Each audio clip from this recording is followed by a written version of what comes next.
Good evening, Kenton community. My name is Sabatino Sumato. I am your superintendent, and this is your weekly connection update. A few things. This is going to be a shorter connection, and we're only going to focus on really a few things tonight. I'm going to talk to you about a survey that we're sending out that I'm really going to ask all families to complete by the end of this weekend. I'm also going to talk about a little bit more about what it means to be in an orange zone, especially cleaning and disinfecting and what we're doing in Kenton. And then we're going to finish tonight with a recap. I've shown you this video in the past, and it's the testing of the Abbott Binex Now testing that we will be doing in schools when we come back into a yellow zone. And I'm going to end tonight with that video again. So first, let's talk about the survey. It's very important. We're going to be sending out a link via text message to complete an electronic survey. Folks, I just want to recap of where we are. We're in an orange zone right now. Now, we're going to go one of two ways. It's either that our infection rates are going to get worse, and we may either continue to remain in an orange zone or even get into a red microcluster zone. Or we're going to drive these rates down and we're going to come back into a yellow.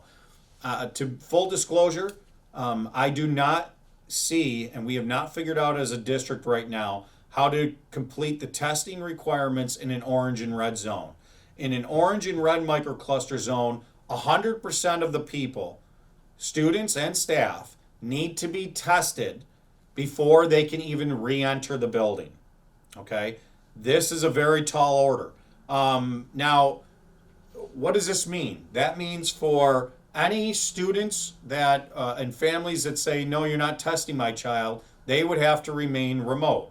Now, folks, at the secondary level, that's probably something that's more doable. At the elementary level, we do not have any more room in our remote model any longer. If you remember, back in August, that's when we were creating our virtual learning academies, and we had to staff those appropriately so that quality instruction can take place. We are at our limit with our VLA capacity.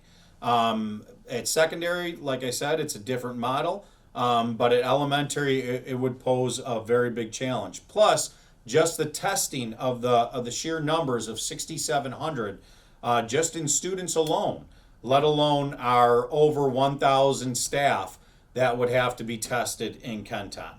Now, can it happen? Sure. I'm not going to say that it's impossible, and we'll continue to look at it. I've even heard of smaller schools, not school districts, smaller schools that are able to do it. Some of the methods that they're doing is that they're having off-site testing where families actually have to pay $25, $35 for a test and then submit the test to the school.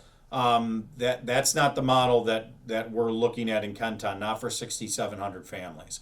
Okay, but what we are looking at, we're very close to being approved for our LSL, our limited service laboratory license. We've been told by the state that we should receive our approval early next week. I was hoping for this week. With the short week, it's been delayed a little bit, and we've been reassured that it should be by next week.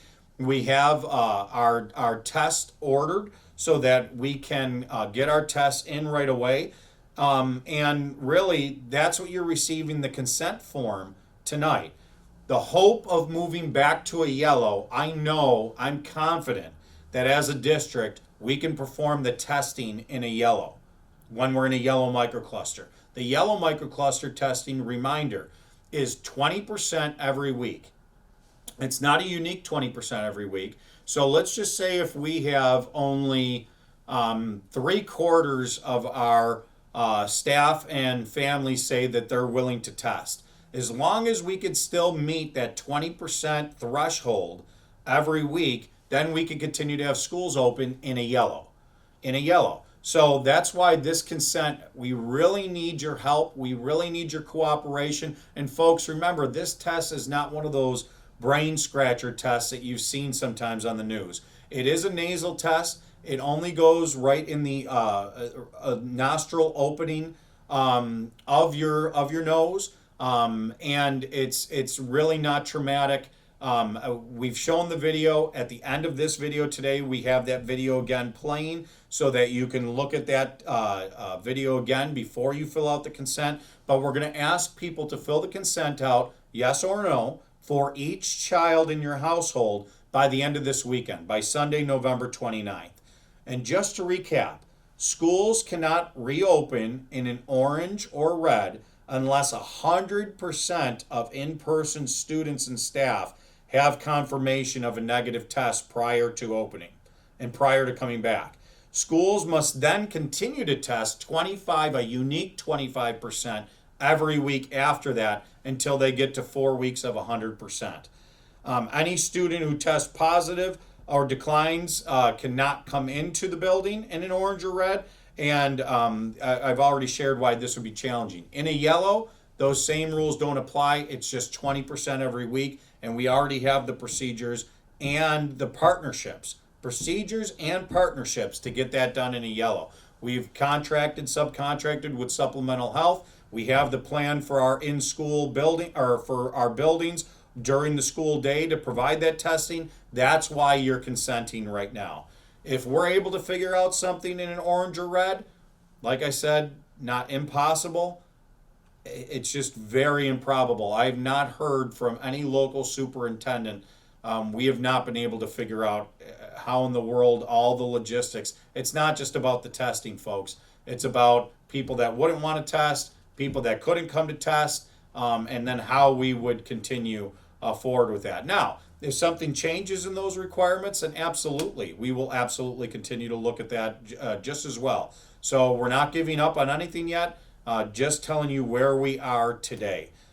So please really take the time this weekend to look at that consent and fill out that consent. And as a community, we have to drive the rate down. We don't want to get worse and get into a red, and we're always one step away. Right now, we're one step away from the yellow.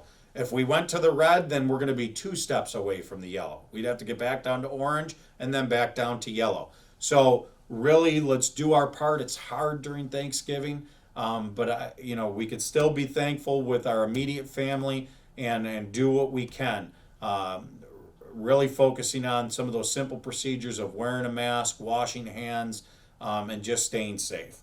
So that brings me to this next part, which the cleaning and disinfecting. And we've heard so much from Governor Cuomo that in an orange and red, the school shut down for 4 days, cleaning takes place, disinfecting takes place, then you could do the testing and bring back people at 100% of the testing.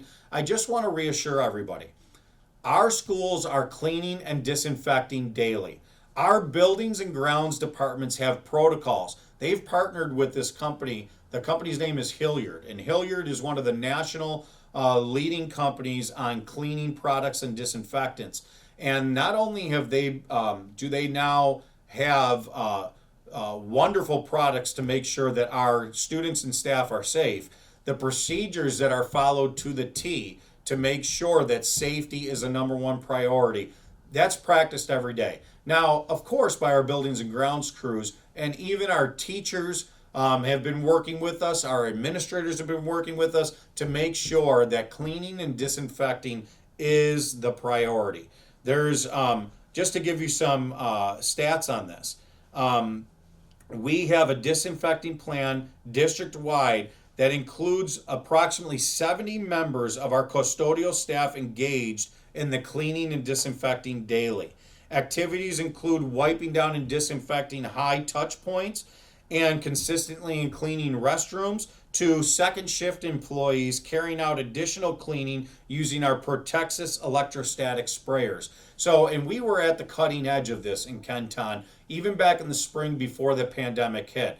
We were, I believe, from what I understand, there were stories in the news that were focused on Kenton and how Kenton was really at the leading edge, even before the pandemic hit, with use of these electrostatic sprayers. So kudos to all of our B&G. I just really wanted to make sure that everyone realizes these cleaning protocols are followed daily.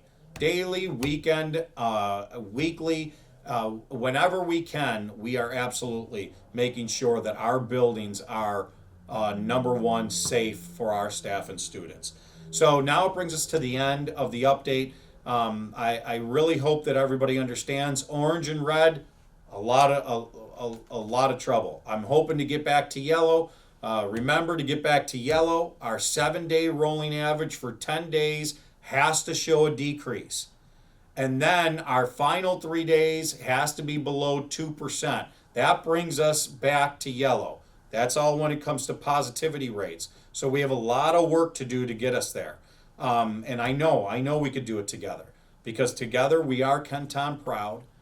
We will continue to be Kenton strong, and we will do it together as Kenton. Thank you very much for your dedication. Really have a wonderful and happy Thanksgiving. Please be safe, and please stick around for this video one more time on the Abbott Buy Next Now testing that we will be implementing in our school. And please fill that consent out by the end of the weekend. I will demonstrate a self-swab for you to show you just exactly how easy the test is performed. So literally, it almost could not be easier. It starts with 6 drops of liquid onto this piece of paper. 1, 2, 3, 4, 5, 6. And then there's a nasal swab. And again, this is not the deep brain biopsy that we talk about. This will generally be done by a healthcare provider, but it can be done supervised. It's this easy. 1, 2, 3, 4, 5. 1, 2, 3, 4, 5. Into the test. Twisted 3 times. The adhesive is pulled off, and you wait 15 minutes. And that is the test. It really could not be easier than this. This is a very sophisticated little piece of cardboard with lots of antibodies and incredible technology into that.